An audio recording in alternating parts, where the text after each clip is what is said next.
سیدنا ابو ہریرہ رضی اللہ تعالیٰ عنہ بیان کرتے ہیں، رسول اللہ صلی اللہ علیہ وسلم نے فرمایا، جو شخص جمعے کے دن غسل جنابت کر کے نماز پڑھنے جائے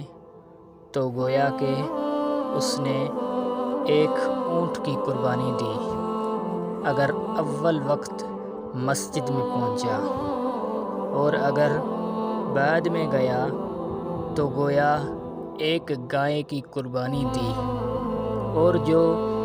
تیسرے نمبر پر گیا تو گویا اس نے ایک سینگ والے مینڈے کی قربانی دی، اور جو کوئی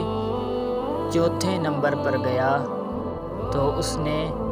گویا ایک مرغی کی قربانی دی، اور جو کوئی پانچویں نمبر پر گیا اس نے گویا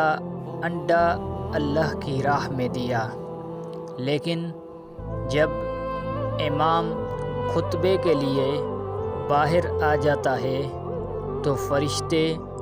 خطبہ سننے میں مشغول ہو جاتے ہیں۔